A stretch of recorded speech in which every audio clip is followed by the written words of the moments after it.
I'm a little sad that we didn't have a ghost. Should have a ghost. Just like show up for them. Welcome to another episode of the Mindful Witchery podcast. I'm Lori. This is Sarah, and we are here after a good half an hour of technical difficulties. It happens with all the brilliant shows. But now the audio sounds great. It kept going in and out, and it was just not good. It does. It's really strange. Like, I actually don't sound muffled. Yeah, because I've been noticing since our first recording that the audio has gotten weird, and now I figured out why. Because we've kind of upgraded our equipment too a little bit. Mm-hmm. We got I bought one of those like $6 fuzzy little balls to put on top. I don't know what they're called. We look so official. We look so official, and we were like drooling over new equipment too. So. I know. I saw some microphones yesterday at Staples. We went to pick up school supplies for my kids. And, 10-cent notebooks and all those things. Yeah. And I saw these microphones and I was just, oh my gosh. And my son is kind of a techie. So he knows all about microphones and stuff. He's like, oh, Mom, that's a good one. That's like the Cadillac of microphones. Yeah, like the Blue Yeti, I believe. But if you guys have any ideas for like ones you guys use for if you guys do a podcast or any type of audio recording, like always, just send our way. Absolutely. We'd love to hear your input on what kind of equipment we need to be all official and stuff. Yeah, I can't believe we're talking tech on our podcast. It's a big part of it, though. Because I've been doing all the editing, but I've been noticing, like, different things that are wrong and right, and I didn't realize how much I love editing. Because I've done a bunch over the years, but this just seems so, like, fun and official. Can you imagine how perfect it's going to be? I can't wait. Like perfection in the next 6 months. We're going to have this down to an art and a science. I'm so excited. Who knew? Who knew when 2020 started we'd be doing a podcast? Well, who knew? You could say who knew about a lot of things in 2020. So who knew that we were going to be arguing over whether your kids are going to go back to school or not? I know, right? Who knew that we would be talking about quarantines and all this? I mean, it's just been a crazy year. Who knew that we were going to have thunderstorms that were going to take out trees? I know, right? And then isn't there like another hurricane coming, Laura? Yeah, we're gonna get the after effects of Laura. Oh, yeah, God. Absolutely. It's been a year. It really has. I told my husband, I said, why can't we just end 2020 now? Yeah, and it's so hard to even like wrap up what 2020 has involved. And I hate even be like, 2020, but for everybody, it's been such an individual experience. Like, there's been a lot of bad. But I've also noticed a lot of good. A lot of people are really thriving, too, on an individual level, which is amazing. People are getting in touch with their spirituality, too. I've talked to a lot of people who are just so much more enlightened now than they were before this all happened. I think we all had to slow down and be still.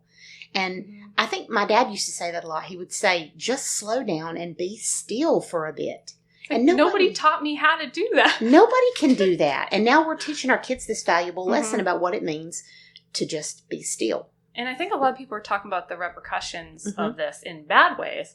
Like, what about the repercussions and all about the good stuff? What about the good stuff? It's just as equal. It just doesn't get the press that it deserves. So exactly. I know I've had a good year. And I hate saying that because I kind of feel bad.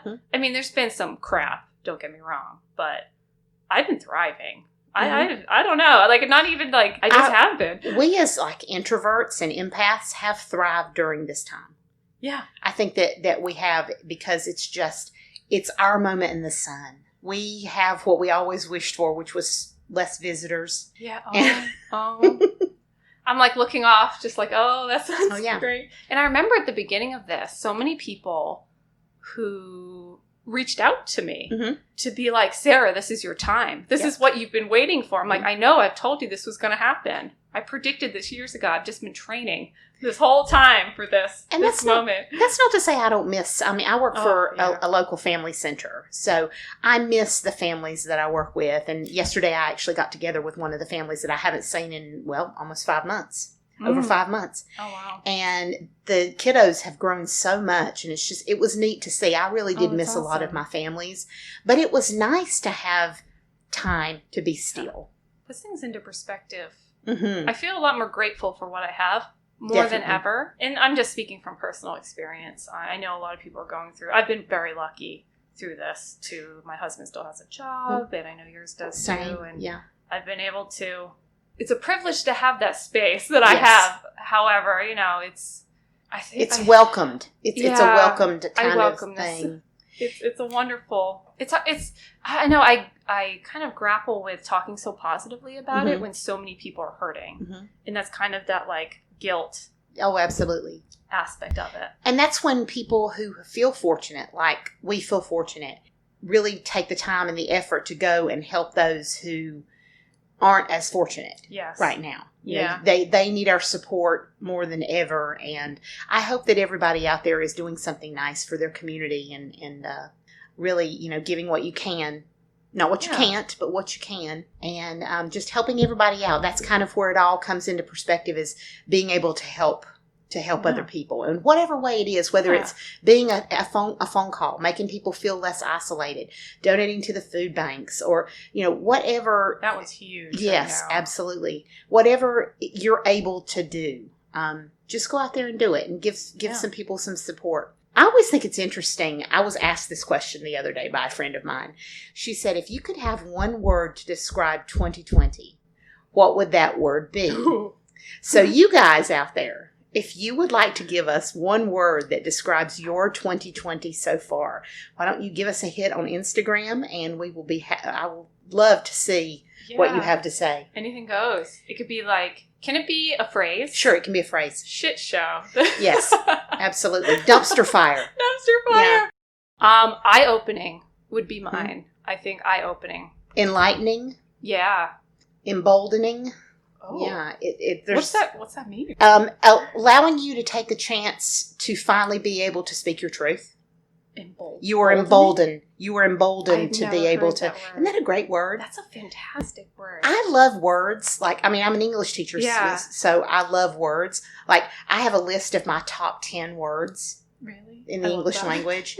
I had a professor who used to tell us if we were ever stressed, that words mean so much, not just their meaning, but physically they mean so much. So I had a professor who used to say, whenever you're stressed, sit down, close your eyes, and just say over and over the words, cellar door. That's actually, cellar door. I do that because it's one of my favorite. It's just so beautiful. Those two words combine in a way that it causes your muscles well, you know more about muscles than me, but it causes the muscles around your face to kind of soften in a way. Cellar door. Cellar door. It's just so romantic. Yes. And it's kind of sexy. Yeah. If you say it in a certain way. It sounds like it should be the name of a cologne. Cellar door. Cellar door. Cellar door. I'll buy Carson, I bought you some cellar door. What is wrong with you? But there's so many words that bring people clarity. A clarity or just a sense of peace. I love the word harmony. Yeah. I love the word synchronicity. Epiphany. I'm a big word. Fan of that. Ooh, there's a cat licking my leg. I was like, what is that? She's just saying hi. Yeah, the princess just walked by. Oh, she's just walking. Oh, in the sun. Serendipity. Oh, that's a good one. Serenity. Mm-hmm. But that reminds me of Firefly. Have you ever seen Firefly? Mm-mm. The show? It's a sci-fi show. And at the time, I don't even know if it did well, but it's called Dragonfly. No, it's called Firefly. Oh my God. I don't know why I couldn't think of that. So it's called Firefly, but they made a movie off of it called Serenity. Kind of because the series ended so abruptly, but it's so popular now. So it was I think it was the early 2000s. Huh. It's this cheesy sci-fi show, and it's a wonderful show, but they kind of had to make up for plot holes, and they made this movie, which was an okay movie. It wasn't the best, but it did it for me. I'll have to look that up. Yeah.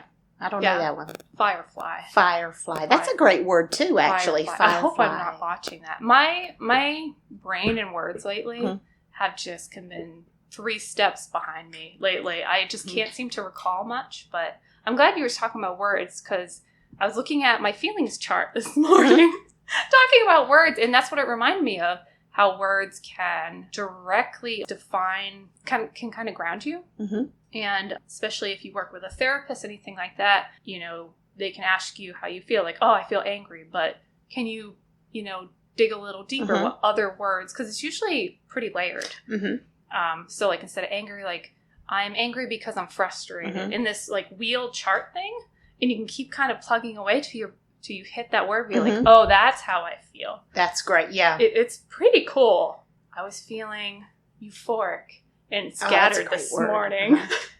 Well, that's the thing too, is that, you when you teach writing, you teach English class and you're teaching composition, you always talk to kids about not using words like nice and old. Oh, that's nice. And mad and ugly. Because there are so many words that fit underneath those words that better explain and are more specific. Instead of saying, happy, you could say, ecstatic. Elated. That's one of my favorite words, actually. Oh, I love words so much. I do too. I'm a fan of words. Yeah, and I don't even have a vast vocabulary, but they're in there somewhere. And I think once my brain fog lifts, I'm like a smart person. You're articulate. Yes, you're very articulate. I'm a very articulate person. Yes, you are. Lyme disease is not, though. Lyme disease keeps you from being articulate. We call it Lyme brain. Yeah, which we haven't even really gotten into, which probably not this episode, because we have some great, more positive things to talk about. But and you know us well enough at this point to know that we can go off on tangents really easily. So we're going to stick with it, and we are going to answer some questions today. We're going to ring it back. Rein it back. Rein it back. Rein it back. We're reining it back. If Carson's listening to this, he'll be like, oh my God, who did I marry? Because talking about words, Carson is so smart. We should talk about our husbands sometime. I'm sure they would love it. Yes. They kind of think the same. They're very much the same. They're very smart and they're very articulate, and they're both, he's an engineer too, right? They're both engineers. It's a very different way of thinking, and I love that. It's they're fixers. Yeah. He knows, he can recall facts and words, and I just sit there like a moron. And I'm like, I like colors. I like colors. I like pretty things. I like things that sparkle. Do you see that? Ooh. I like The Wizard of Oz. Do you like The Wizard of Oz? How did that song make you feel? Oh, it's why I'm getting into a different profession, I think. So, guys, last week I put out a bunch of questions on Instagram. So we are going to read some of your answers, which we got a good amount, because Lori hasn't seen them yet. Nope, I haven't. I'm excited. But she's seen the questions. So they're kind of like random questions, and we got some great answers. And I figured when I read out the question and read the answers that I got, then we can answer it too. So I think there's about 10 questions, something like that. This is like a getting to know you thing. Yeah. And I thought it would be fun because I love Q&As, and it's just chaotic enough, but it's organized enough, and I love that. Okay, so the first, which isn't really a question, so I have some Instagram polls. The first question I asked was, are you from or live in New England? That was my first question. There's only one person that doesn't, but I got a whole bunch of people who do. So most of the people who listen to us live in New England. Area, which is that was actually really fascinating to me. And just people who follow my Instagram page, but that follow mindfulwitchery either were from New England and don't live there anymore or do. I thought that was interesting. Okay, this one was my favorite. So what is your favorite adventure spot? Oh. So I'm not going to do any names or anything. One was the Quabbin Reservoir. They also said the Upper Cape Cod Provincetown in National Seashore area. I thought that was a good one. I haven't been there for a long time. Oh yeah, it's beautiful there, and so many people. And that kind of is a good example of what most people around here like. Oh yeah. I mean, if you live around the Quabbin, you go to the Quabbin. People come from other states to go to the Quabbin Reservoir. It is absolutely gorgeous. It's absolutely and the beautiful. same thing with the National Seashore. The same thing with Cape Cod. It is lovely there. And Provincetown, I completely get, because it is so nice up there, and it's like the end of the world. That was one of the only towns I've never been to on the Cape. It blows my mind. The very end of the world. I know I would love it. And it's kind of what you think of when you think of Massachusetts and New England. It's one of those spots that even people from Massachusetts, that's where you go to vacation. And it's cool. Provincetown's so nice because it's a place where it's all inclusive and very welcoming of the LGBTQ plus community, and just really a place where you can feel safe no matter who you are. Oh, I wish there was more places like that. And now that's so important. I mean, I consider Provincetown to be like a safe place. Safe haven. Yes, a safe haven. That's a good phrase too, safe haven. Yeah, and I miss the Cape. My problem with it is I don't like being around other people It's too when people-y. I'm vacationing. I don't like waiting in traffic. I don't like waiting. So it's like when I go to the Cape, I usually go end of October, That's what November. We do. Yeah. Because it's still gorgeous, but everybody's gone. That's all what the we do. city folk are gone, so that's usually when we go on vacation. Every February vacation for the boys, for the kids, we'd go down to the Cape. Mm-hmm. It's just, you get to be hanging around with the townies, and not much is open, but it's still just such an adventure. The beaches are completely empty. I mean, granted, you can't go swimming. It's February, but I'm like that. I don't want to be on my vacation and it be too people-y. No, because, like, I don't have, like, Carson and I don't have kids, and your kids are older. Mm-hmm. So, like, and I still never understood that. Why would, with your young kids, go be around other families that are kind of chaotic with young kids? Does that make sense? Like, on a beach in 90-degree weather. Mm-hmm. And the grumpiness of it. Everybody's grumpy and you're getting sunburned. Why is that appealing? Now, I would take mine now. Yeah. But no. Yeah. But I get why people do it. I mean, I know that it's fun and you want your kids to be around the beach, and there's so many other kid-friendly things to do, but it's so crowded. Like, we never, when my kids were little, we did what we do now, which is we go to Vermont, into the middle of nowhere when my kids were, that's what we did. We didn't go to very people-y things. My kids didn't go to Six Flags. Like, we've been to Six Flags twice in their whole lives. Ooh, did you guys ever go to Canopy Lake Park? Though? Mm-mm. Oh my God, that's where I grew up going to, Canopy Lake Park. But my mom would bring us when it rained. Oh, nice. So nobody would be there. And I think I got all this from my mom. Mom, it's your fault. Very, like, antisocial around. She would bring us to the park when it rained, when there were snowstorms. She would only really bring us out, like, random odd times. Mm-hmm. We were never really around other kids because my mom didn't like the other parents, which I don't really blame her. I'm not that's a tough, the role of parents and the way parents interact with one another now is a really tough thing to navigate. And I think as the years go on, it gets tougher and tougher and tougher, because you had to have all of the judgment. So much expectation. And the expectations. And plus, social media has blown that completely out of proportion, because you can go on there any given day of the week and see a parent whose kids are out at the apple tree orchard wearing red velvet dresses and a little bow tie and everything. And they're sitting perfectly under this apple tree that has these perfectly red apples. My kids were the ones who were eating the apples that had fallen on the ground. Yeah. In jeans and T-shirts. And it really, expectations are so high, and you can edit on Facebook and social media. Have you ever seen that out in the wild? Like Instagrammers out in the wild? Oh. I think there's a page on Instagram called like Instagrams Out in the Wild, where it's like pictures of the people doing that to their kids, or like posing. But you can't see what's around them. It's like in like a dark alleyway surrounded by trash, because the wall was pretty. All you can see that in the picture. But they're actually like surrounded by trash. And like, I think that's what it's called. I'll look it up. Instagrammers Out in the Wild. But it's like pictures like that. It's like the kids on like the apple orchard floor crying and like her screaming. But the picture's perfect when she takes it. And it's just so unrealistic. Well, it is. And I work with parents in families, so I see this kind of thing every day. I see parents who feel like failures because their kid is throwing a tantrum in the middle of the floor. Like, you have to understand that this is a phase, and every child goes through every different phase. So you're not the only one that this is happening to right now. That is what I love, and I'm going to give a plug to family centers in Massachusetts, because that's where parents go with their kids to have play groups and to feel like a real parent.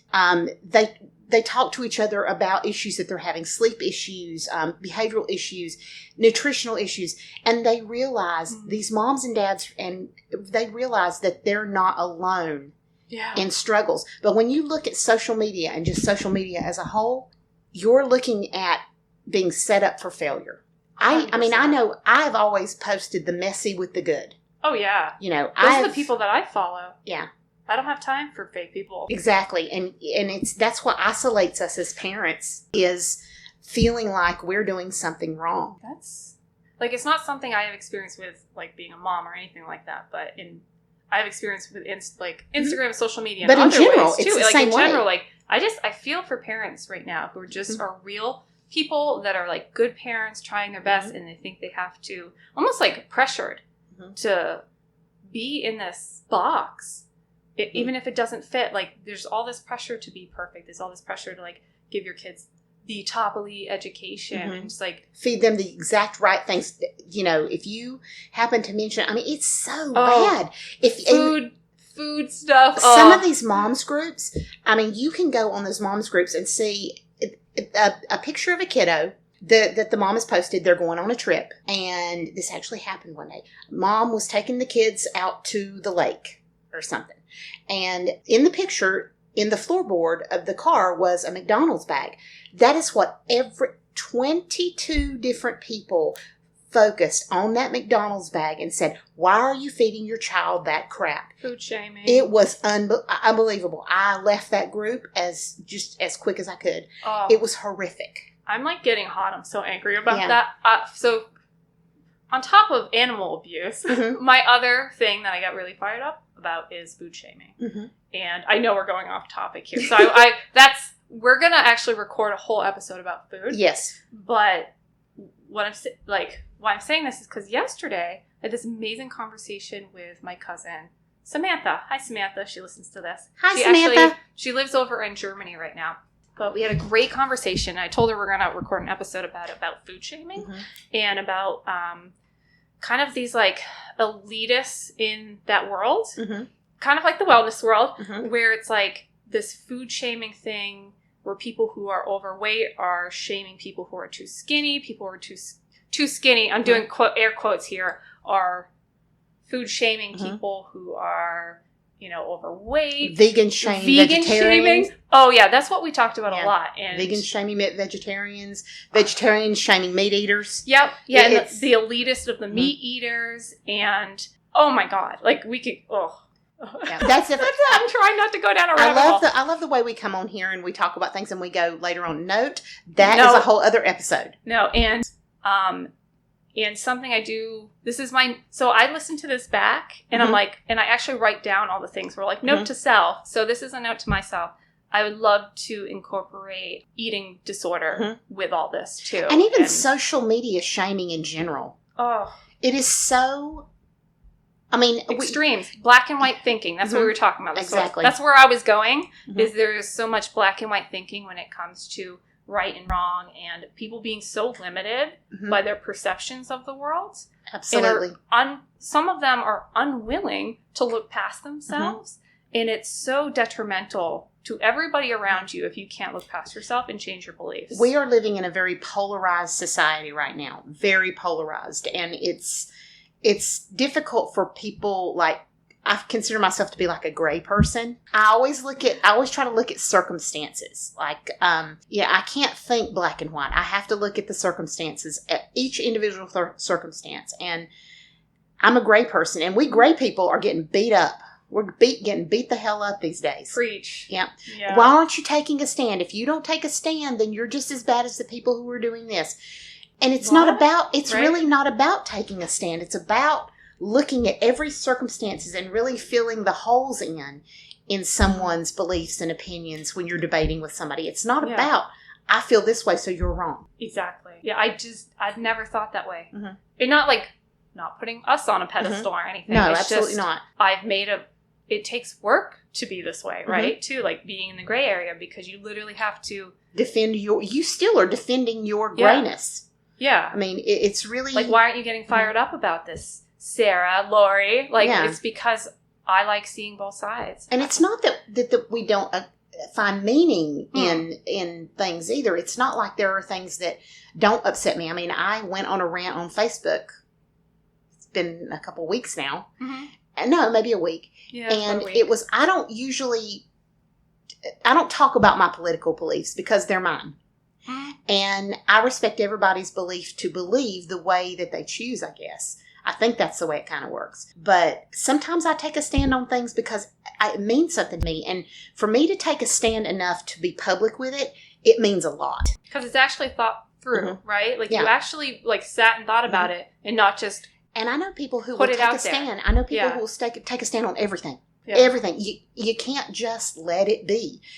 For me to take a stand, it has to mean something very important to me. Yeah, it's not random. No, it's not random. It's not like or just to argue with somebody who has an opinion to win. Oh, that is not the one-up culture. Yeah, that's where we are right now, and it's really disturbing. So that's a whole other episode. Yeah, the one-up culture. Yes, the one-up culture. Yes, but I am proud of you that you did that because it's hard to do, and it almost makes posts like that look random. Mm-hmm. Like all of a sudden you just got angry and posted something because that's what a lot of people do on Facebook. Change of subject. Yes. We're going to go back. We have so many more we questions love the shore. answers. We love the shore and we love the Quabbin Reservoir. Yeah. There you go. So the other one was Mount Monadnock. Ah, nice. Yeah. I've never been there. We'll have to go. Yes. We'll go. I love going to that area October because most people, like Foliage. the leaf peepers are kind of like on their way up, but it's gorgeous. And we'll go to Keene. Yes. And we'll eat at, what's it called? Everything. I don't know. I love everything there, so. We could eat anywhere in Canada. Oh, yeah. I mean, we could go get something from takeout and eat on the sidewalk, and I'd be happy. Or go to Jaffrey. Mm-hmm. Oh, I love Jaffrey. Yeah, so that's actually, I'll add in my kind of fun adventure I love going on. Driving up to Keene from Western Mass, and then I love just headed towards Mount Monadnock and just keep driving through like Peterborough and Jaffrey. I love and Peterborough. then I kind of just like turn around. Mm-hmm. But it's just so beautiful. If you live in this area, just if you need to get out, go through like Troy. There's a bunch of different routes you can do. But I just like going into Vermont. I love Vermont. The area that's between like Brattleboro and Bennington, where the old town was. Somerset Lake? Yes, Somerset. Yeah. I love that area where the Deerfield River starts. Yep. Love it so much. That's where I go when I can, when I'm not in quarantine. Can you take 12 up? Mm-hmm. Route 12. I did that for the first time recently, and it was gorgeous. It's seriously beautiful. It was so beautiful. We got maple syrup and maple ice cream.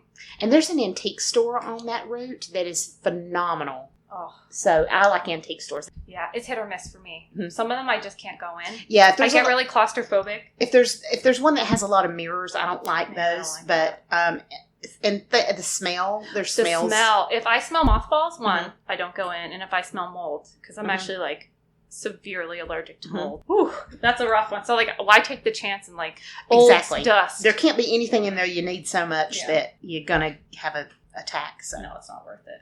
All right, so the last one we got was, I'll just read what they wrote. Like, specifically, a place called Skull Wall. Or, like, generally, the woods. Haha.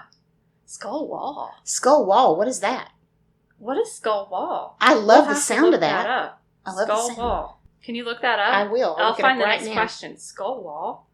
So, this person is from, or they live in the Boston area. Okay. So, I'm wondering if it's around there. But I also love the woods. Skull Wall.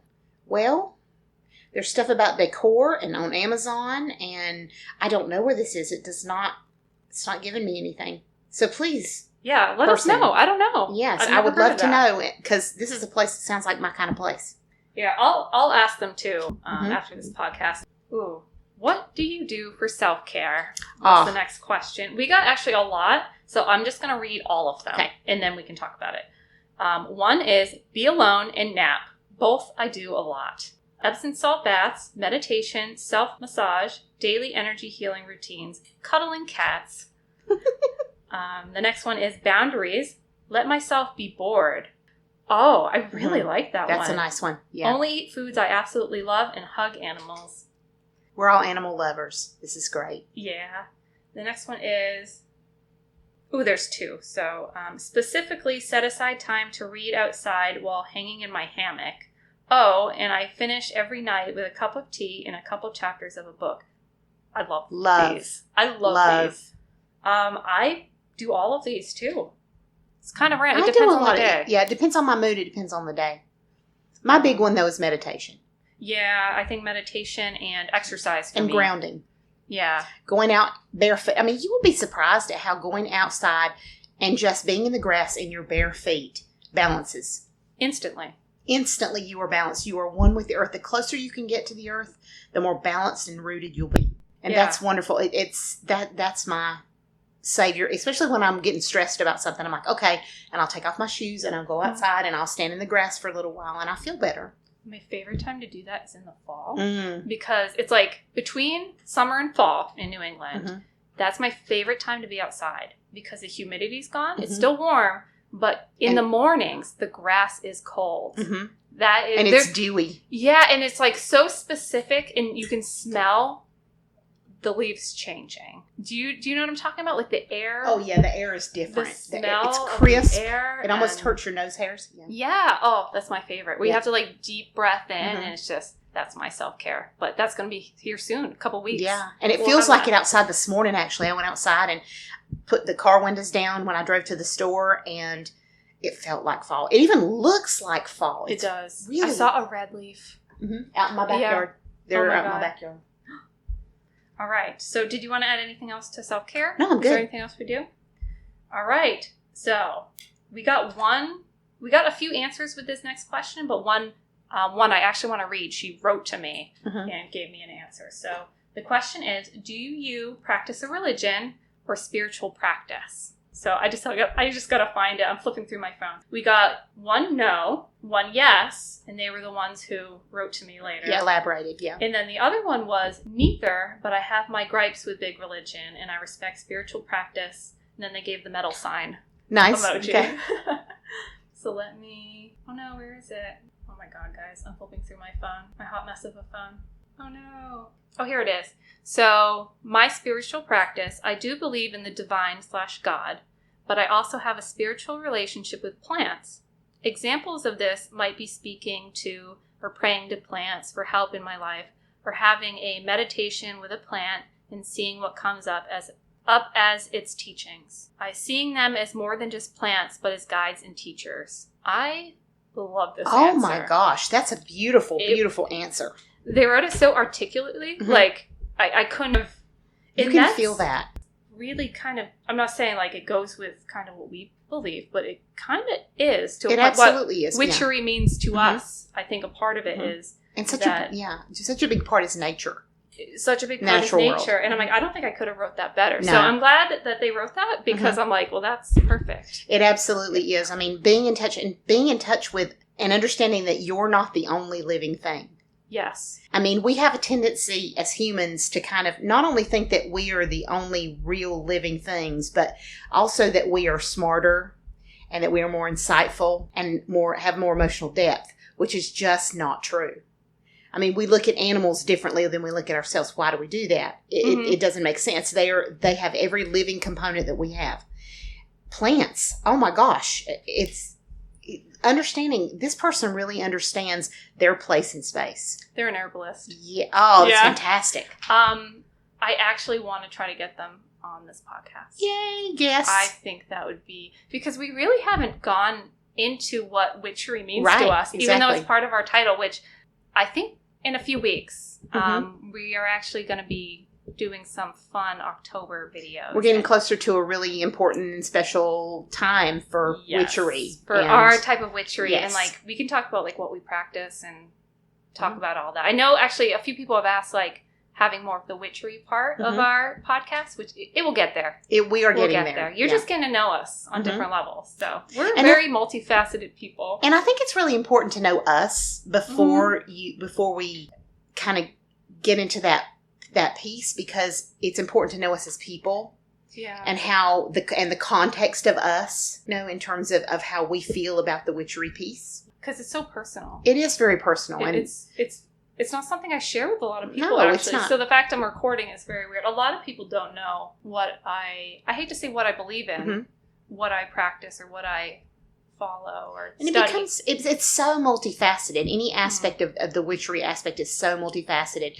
You'll have people who choose to focus on different areas like plants. You have people who choose to focus on like the Wiccan piece of it. You have people who focus and really are in an organized witchery kind of Coven.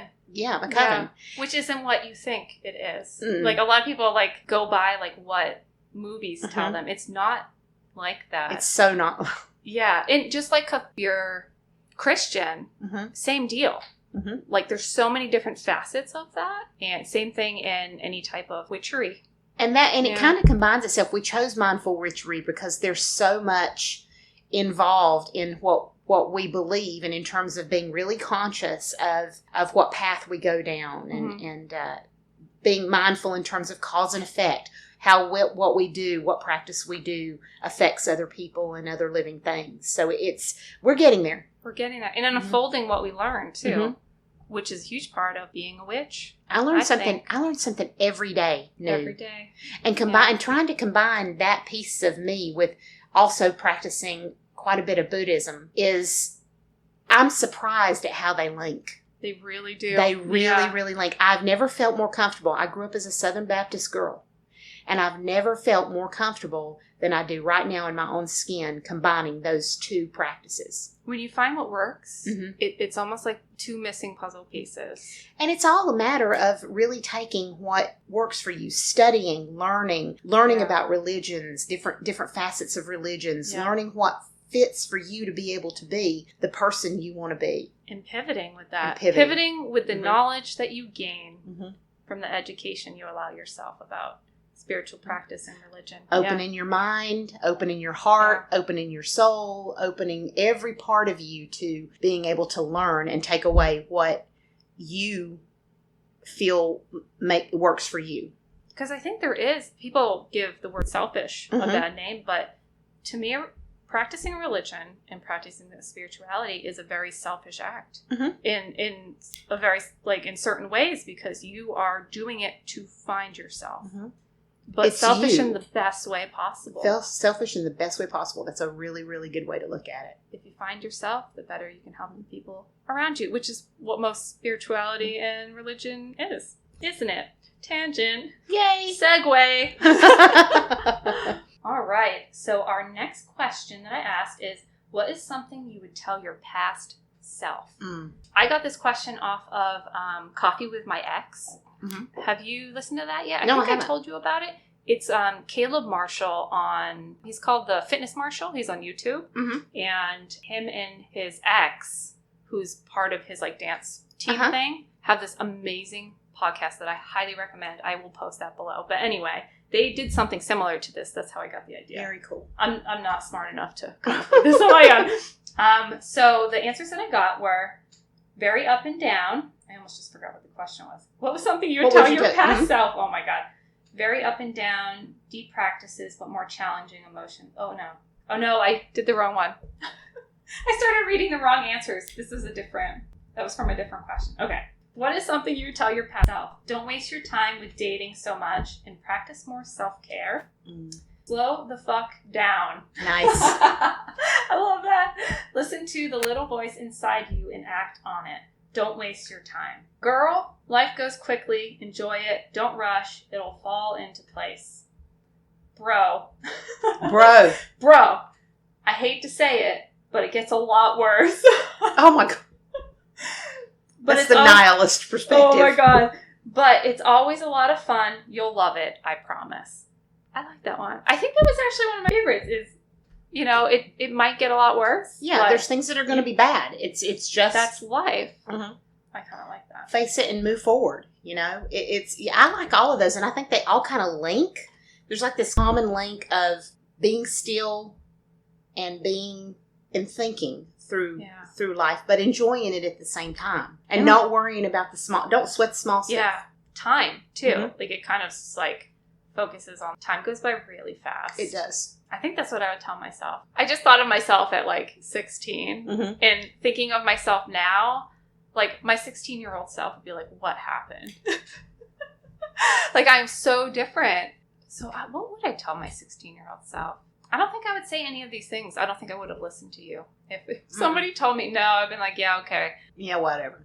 Yeah, it's what would I don't know. I think about my 16-year-old son and what I would say to him, and I think I always say the same thing to him. I say the same thing that my dad said to me, which was my advice would be always lead with love.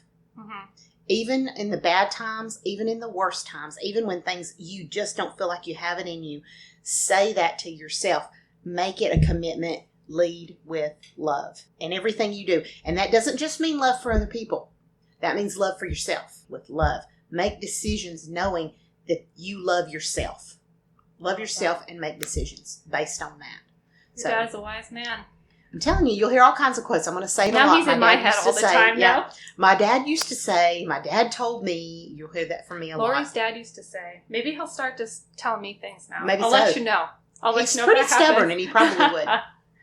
Oh my God. I think mine would be, don't eat cheese. Just don't do it. Don't even start. Don't eat cheese. Just don't worry about it. In about 10 years, they're going to come up with better cheese alternatives. That's what I would tell myself. It's going to be everywhere. Mm-hmm. It's going to be tough. Because at every party you go to, there's going to be cheese. But don't worry about that's it. a good one. I like that one. Mm-hmm. That I would listen to. Yeah. Yeah, it's not worth it. Maybe I should go upstairs and tell my son that right now. Don't stop now. Stop eating cheese. Your future self and partner will thank you for it. Don't lead with your love of cheese. Oh my God. Ooh. So this was actually another question I loved was, tell us about your 2020. How are you doing? And I want to emphasize the you. Mm-hmm. How are you doing? Yes. So very up and down, deeper practices, but more challenging emotions than ever. The next one is, I'm the most grounded in anxiety simultaneously I've ever been. Oh, okay. It's a double-edged sword there. Yeah. That I can relate with. Yes. Big time. Ooh, this one's fun. I got my associate's degree. I took my last class this past semester. Congratulations. That's awesome. That's amazing. That's so... Now that is so effective. Great. That is effective use of quarantine. Yeah, Absolutely. And don't downplay that either. It's easier said than done to do that, and it's not as chaotic times. Yeah, and it's not as glorified as it should be. Exactly. I think that's a huge accomplishment. You can focus enough and take yourself away enough from the anxiety of this time, and you can do something great like that. Congratulations. Yeah, go you. Look at you. You go. Bless your heart. Well, that was kind of what we talked about in the beginning, like about our 2020s. Like, mine's been pretty, I think I can kind of relate to the double-edged sword one. Mm-hmm. It's like, I feel the most like myself, but also more aware than ever, which gives me more anxiety. More aware of, like, challenges that other people are facing, which I am grateful for, being more aware and being able to learn how to navigate other people's stuff as well as my own and find the connection between the two. I've just simply become a domestic goddess. Mm-hmm. That's all. Queen. I've become the queen of the house. Yep. I've never gotten an opportunity. I mean, I've worked since I was 14, and I've never gotten the opportunity to really be just a mom. And I shouldn't say just, because it's not just anything. Yeah. It's a lot. And you've got 2 kids. I'm mom, teacher, nurse, clinician, psychiatrist, cook.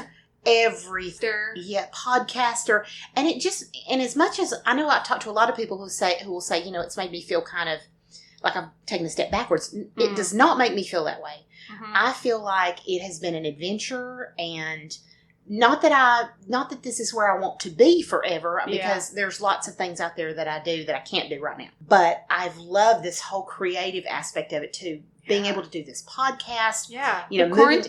Quarantine didn't or like 2020 craziness didn't happen, we wouldn't be doing this right now. Which breaks my heart to think about. Absolutely. So if anything, this is awesome. Exactly. And I mean, this whole being a mom thing and a teacher too and doing all these things has, I think, shown me that I can actually do it.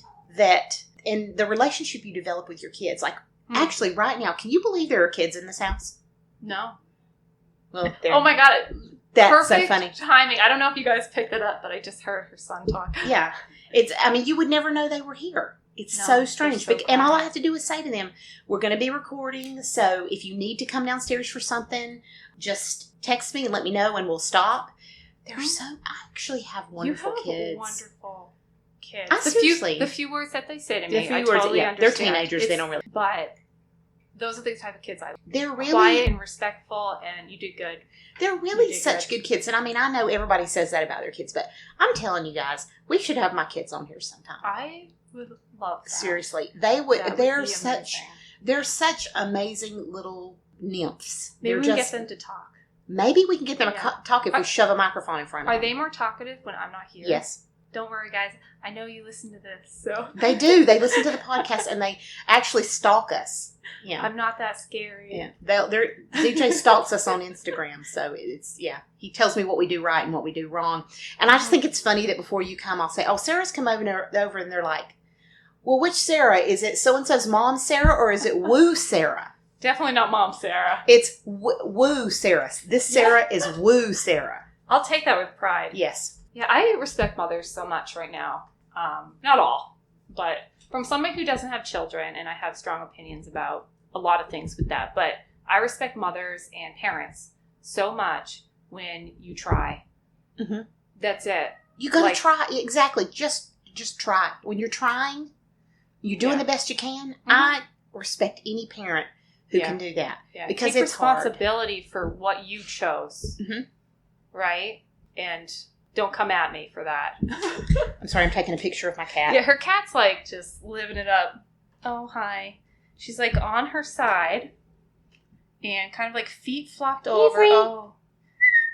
There she is. We'll post that. Yeah, we got to post her on Instagram a lot because she's the queen and she deserves a lot of attention. Speaking of mothers, I'm a mother to a cat, so. So we have a few more questions. Okay. Some of them are just yes and no ones. So I wrote topics you'd like us to discuss on our podcast. And we got 2. 1, giggling and farting. Oh my goodness. You want us to do it or do you want us to talk about it? We can totally talk about it. Or farting while you're exercising or farting when you're in a yoga class. Yes. Oh my God. Yeah. The worst. It's one of the reasons why I don't do group classes. Yeah, we'll box that one. Oh, and we can talk about that any You can't hold that kind of stuff in, so it can make for some pretty embarrassing moments. Ooh, this one's fun. So I haven't really looked at these, but I didn't see this one before. Are circles still popular practice? And do you have any personal stigma about them? And what I'm guessing is like circles when it comes to witchery. Like covens. Yeah, coven stuff. I think circles, that's kind of individual. Mm-hmm. Because circles represent so much through so many different cultures, right? Like you see circles. Circles are the infinite, the never-ending. Yeah, the never-ending. And the divine depending on what culture and what religion. I mean, think about all the circles, the new moon circles, the full moon circles, how empowering that is. So I really love that question. I love that question. Yeah. I think for me, circles mean a safe space. Mm-hmm. That's the first word kind of phrase that comes to my head is safe space. Because I used to actually run new and full moon circles before quarantine started. That's how we met. I know. Yeah, meditation. At meditation, like years ago. But I used to do moon meditation circles, and there was something so magical. It is. It's about us sitting in a circle, all being equal. Everybody's equal. No matter what you went through in that day, no matter what you want. She likes me talking about circles. The cat's just like living her best life right now. And completely stretched out on the floor, rolling around. Do you like moons? I think the full moon's coming up. Yep. Another week. I just, it's not something, I don't really do full or new moon things right now, but I think for my personal practice, I use them. I do. I utilize them when I have the opportunity. I utilize them. Absolutely. Mm-hmm. And speaking of full moons, yes, there is a full moon in 6 days. And I know this because I have an app on my phone called Moon. So if you get a chance, if you want to know all the phases of the moon, it tells you the distance the moon is from us. It tells you when the moonrise is. It tells you the moon set. It tells you when the full moon is, what age the moon is, when the new moon is. It's really neat. That's and it has a picture of it. Oh, I love that. So if you ever are interested in just kind of knowing the phases of the moon, which is, to a lot of us is important, just take a look on the App Store, and there's an app called Moon. We are big fans of science witchery. Is that what it's called? It's like... It's physics. It's physics. It's fact. Exactly. I don't know how anybody could not believe it. It's science. It's like, just because something you don't want to be real... I'm saying that wrong. Like, just because you don't want to see it doesn't mean it's not real, right? Is that what I'm trying to say? Yes. I think so. Yeah. I don't know. Just because, you don't see the air, but you breathe it. Yeah. It's really... Doesn't mean it's not there. It's science. So much physics. We are pro-science here at the Mindful Witchery. Yes, we are pro-science. If any scientists out there, any of you would like to come on the show and talk about things... Please. And are willing to have a conversation. Oh my gosh. About absolutely. Some things. Absolutely. We would love that. We will respect you. If you respect us. Yes, absolutely. All right. So I have some yes and no's. And I actually think people gave me some answers to some of the questions that we already answered later. So I have random answers to random questions later. Do you wear a mask? Yes or no? 10 yes. We have some great That's listeners. fantastic. Yeah. Yes. Thank you. We love you. Do you vote? Everybody said yes. We love you. Thank you. We love you. Particularly important this year. Get Share out that there and voice, vote. people. Water, room temperature or cold? 6 for cold, 3 for room temp. Where would you fall? I'm a room temp. I'm a room temp. Absolutely. I don't like extremes when it comes to my food. Mm-hmm. I don't like things super hot, like temperature-wise, and I don't like things super cold. In the summer, I like it a little colder, but still it's not very, very cold. Yeah, I don't like that when it's so cold there's like ice in it. I don't like that. Do ice water. I don't like that condensation that happens either. No. Yeah, because then I have to wipe it up. And Science. Do you go to therapy? Yes or no? 5 for yes and 3 for no. Honestly, if I could afford it, I would go to therapy at least once a week. If it were something that I financially could do, I think therapy is the most wonderful thing. It gives you an outside view of you. Yeah, because we're not meant to, like, our brains are not capable to show us everything. Absolutely. So we're almost like genetically engineered to commiserate with other people, to learn about That's ourselves. Why we're social. Yeah, it's why we're social beings. It's like in our nature. Even the most introverts of us. I am pro therapy here. Me too. And I get the health insurance part of that too, so I get that. But, and it's really one of those things where if you can do it, even if there's not something specific, it is a great practice. Even if you have, that's why we that's why we have best friends. That's why we have people who can kind of give us a shadow of ourselves. Yeah. But if you can't, I'm so pro therapy. Yeah. Oh. People think they need to have something going on, like something chaotic going on or traumatic going on to reach out for help. And that's not the case. I love my therapy when I'm doing good because it just kind of, it helps me mirror my ideas. Yes. That's how I process things is I say it out loud and I need to mirror my ideas on people. And that works for me. And finding the right therapist, like mine is the best I've ever had. She's awesome. And I'm the same with married couples. Married couples need desperately to do couples therapy. I don't think it's just about bringing out what's bad. Yeah. I think it does wonders for bringing out what's good, bringing out your strength and celebrating it. And so marriage is a perfect opportunity to seek therapy. Yeah, shit's not always easy. Absolutely. And even if you think there's nothing going on that you would normally seek therapy for, it's a great chance to talk and look at things from a different perspective. Oh, the soup. The noodle soup. The soup is overflowing. Lori is cooking this amazing smelling chicken soup. Oh, super mom. So yummy. And I'm going to put what I said I was putting in it, chard. Oh, that sounds good. Yes, I love chard. That's a whole, I could do 30 minutes on chard. What we're going to, so say we do this like 2 years from now, which I hope. We're like in all of that, we're going to have probably like 100 episodes just strictly for food. Yes. I think. Because when fall comes, guys, I am the baking queen. Oh, yeah. She is. She's not telling a lie. She's the baking queen. I'm gearing up. I already bought some flour for like 2 months from now. And that's all. See, I'm not a baker. I can cook, but I'm not a baker. Like my husband bakes. Yeah. I don't do that. That's his domain. I stay out of it. Like when we had biscuits and gravy last weekend, he did the biscuits. I did the gravy. Best biscuits I've ever had. We should talk about biscuits and gravy at some point. Southern cuisine. Yes. Cuisine. Yes. All right, so we did get 2 answers. Yes. Because I asked, if no, why? Be as detailed as you'd like. One answer was, doing pretty well right now, so no need. And the other one was, they're more of a vent for me than a place of advice. I'd go back if I was particularly stressed. Nice. So at least everybody's open to it. Oh, yeah. I like great. that. Mm-hmm. Yeah, and I agree with those too. Absolutely. Let's see. So the next one, movies. You would like us to review. Oh, my goodness. Oh, my. Goonies. I love Goonies. Yes. Back to the Future 1, 2, and 3. Ha, ha, ha, ha. Cloud Atlas. I think I've seen that.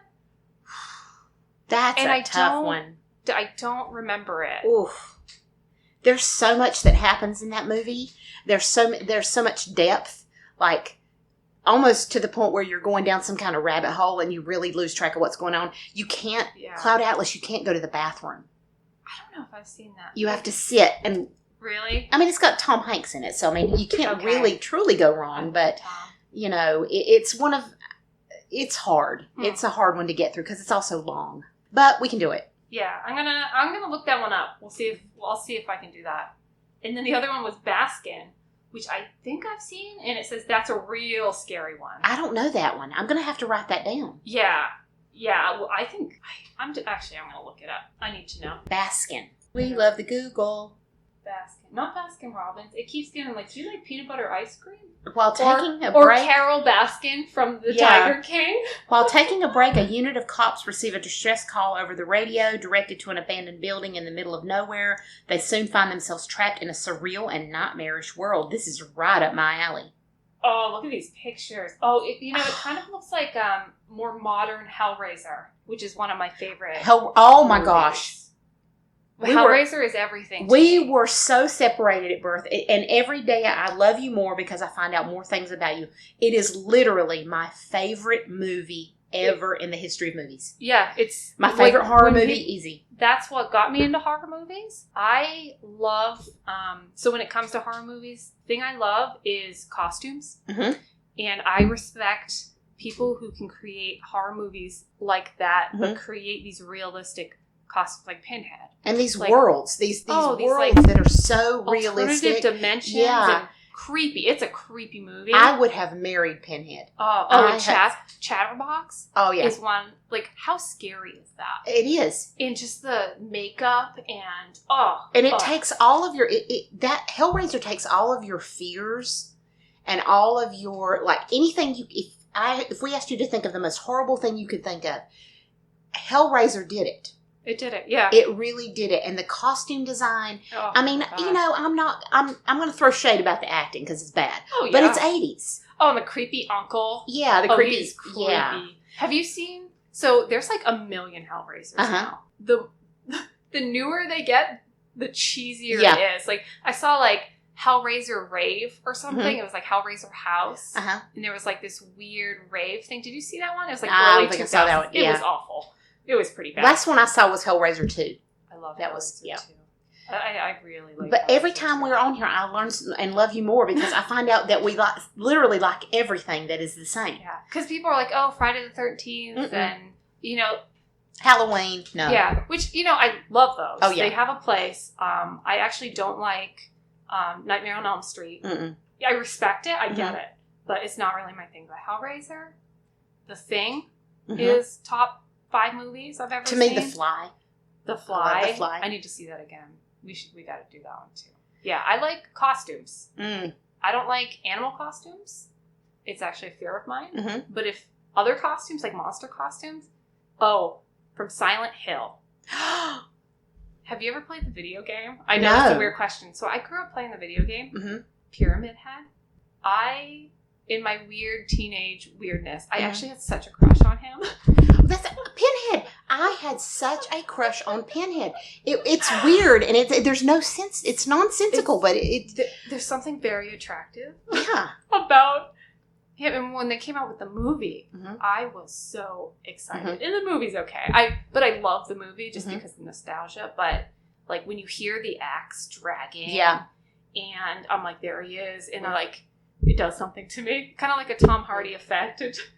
And see, I'm that way about like Rob Zombie's movies, like House of a Thousand Corpses. What a great movie! I think that is a great movie, very underrated. I think it's fabulous. It's an homage to 70s horror movies. I think it's great. He's amazing. And what was the other one? House of a Thousand Corpses, and then oh my goodness! Oh my, because I just watched it. I don't remember. Look that up. I'm looking. I'm Googling. Do you know he is from around Boston? I had no idea. I think Marblehead. I'm pretty sure, or like something like that. Marblehead, something like that. I had no idea. I saw it randomly when I was looking up a graveyard. His name popped up. I'm like, oh, this was the birthplace of Rob Zombie. The Devil's Rejects. The Devil. Oh my gosh. And the woman in that movie, the really pretty. His wife. That's his wife. She's one of the most gorgeous women I've ever seen. Isn't she a babe? I could stare at her. I could stop and just stare at her. She is just... She's such a babe. Just such a babe. And I haven't such seen those movies balls for of years. steel in these movies. I mean, I'm sorry. To me, she's a great example of female empowerment. Mm-hmm. I'm sorry. I'm going to go there and say... Tough bitch. Rob Zombie's wife... It's the full package. She's the whole package. She's the whole package. Because they did one on witches, too. Mm-hmm. I don't remember what that was. That one I had trouble with. I liked it, but I don't remember what that one's called. I remember being like, okay. Oh, there's another one that I didn't know existed called 3 from Hell. What? Yeah, it's... Oh, note to self, 3 from Hell. We're going to review that. Yes. We should watch that together. Mm-hmm. But yeah, Rob Zombie's wife, she's a babe. We love her. I'm so glad. I love horror movies. Awful with names. I think I've said that before. Mm-hmm. But if there's costumes involved, mm-hmm. I'm hooked. In little kid ghosts. Those are the genres. So my next question, which I think will be our last question. I'm pretty sure that's the last question. I just got to say this real quick so I won't forget it. Insidious. Oh, yeah. Oh. Yeah. Yeah. Because I love Ethan Hawke anyway. I mean, he had me at the fact that he writes poetry, you know. Yeah. Oh. But Insidious, I had to say it so I wouldn't forget it. I need to see that one again. It's been a while. There's so many good ones out there, but there's so many bad horror movies too, which I do appreciate sometimes too. Bad ones. Sometimes you just gotta watch a bad horror movie. Oh yeah. Mm-hmm. What's a place you dream of visiting after the pandemic eases up? So I love some of these. So the first one was sex party. Give me all the cuties. The Catskills, the White Mountains, Burlington, and Grand Isle. I respect all that. Mm-hmm. Yeah. Redwood Forest, Nova Scotia. Arcadia, Maine, and Italy. Mm-hmm. Actually, so the last one was actually taking a trip to visit my friends in all the different states they live in. Oh, that's nice. Yeah. What do you think? What do you want to do when the pandemic eases up? Well, my husband wants to take a trip to Spain. Yeah, he's been wanting to go to Spain. We've been kind of floating that back and forth for a long time, and he really wants to take me to Spain. He's been to Spain, and he really wants to go. And it's not on my list. It's not. I'm a big third world country person. Yeah. I mean, I've been to India. My ideal trip would be Cambodia if we could go anywhere. Like, yeah, I'll go with you. Yes, there you go. With all this money I have. Yeah, all this money and time. Oh yeah. You know. Yeah, that's more. Like Italy, Spain. I've never had. Even Greece. Me either. Anything like, I've never been like, oh, that's where I need to go. And so many people are like, that's the place I need to go. And if I was given the opportunity, 100% I would go. But not. Mine's always India, Morocco, Cambodia, Laos, Thailand. That's always my picks. And nobody really understands that about me, why I don't want to go to Spain or Italy or anything like that. But mine's always Southeast Asia. Oh, the culture, though, and the food and the people. And I mean, honestly, like that's where I usually sit first. If I went, I would go for specific reasons, though. Like I would either not go on vacation, though. Right. I would go to experience and learn and kind of almost like a solo journey type of thing. But like vacation-wise, though, Europe. Yeah. But the cemetery Europe. So actually, because of the pandemic, I was supposed to go to Germany. Mm-hmm. And that trip ended up being canceled to visit my cousin who I talked about earlier, Samantha. And she lives outside of Frankfurt. We were supposed to go back in May. So our plan is to go this coming May. Mm-hmm. I'm not sure. I mean, who knows? But Germany, Ireland, Scotland, Northern England, Northern everything. Nova Scotia, I would even go to a little bit closer. See, my husband likes to follow the food. Yep. Like Spain, obviously, Portugal, Italy. He follows it. He's like, why would you want to go to Ireland? The food's not good. I'm like, well, Irish people kind of think it's good, I guess. You know, but... Some haggis? Yeah, some haggis in Scotland. Some haggis, whatever. You know, big, giant, bloated sausage. I want to sit in a bar with the locals. Me too. Yeah, it's... Bar food. It's more about... Well, that's like with I was in India. I went to India for a month, and it was not a vacation. It was all about really kind of immersing in the culture and the people, and that was the kind of experience that's the kind of experience I like. Yeah. I'm not one to go to the Dominican Republic and sit on the beach. That's just not who I am. No. No. Yeah. I want to meet people, and considering I'm not a people-y person, it's weird. It's like different people. Yeah, though. different. I want to know I want to know as much about you as I know about me. Different way of thinking. Yeah, and it does. A trip to India will change your life and your perspective in a heartbeat. Big time. It really is, and it's so beautiful. It's so beautiful there. I'd love to go back. My husband has no interest in going to India whatsoever. It's not his thing. I said I'd love to take the kids. The kids are like, nah. I'm good. I'm good. You know, another place I want to go is the Falkland Islands. Where's that? It's down in like the islands off of South America's tip.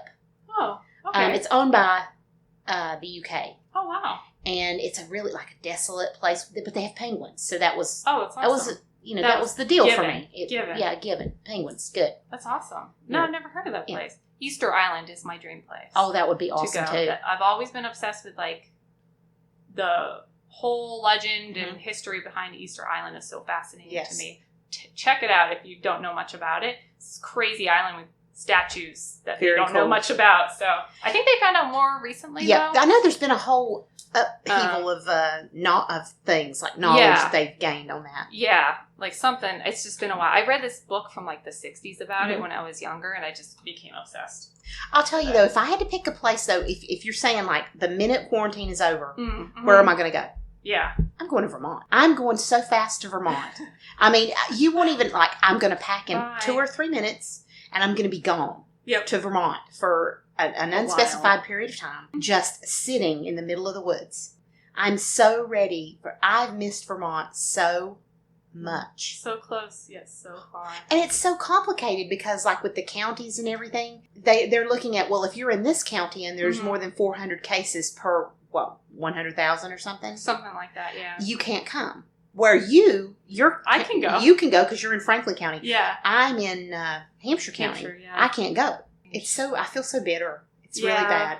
But the minute we can go, we're gone. You'll get like a text on your phone. Bye. See ya. Mine would be Charleston. Charleston's lovely. There's something about it there. I feel at home for some Another reason. life. Yeah.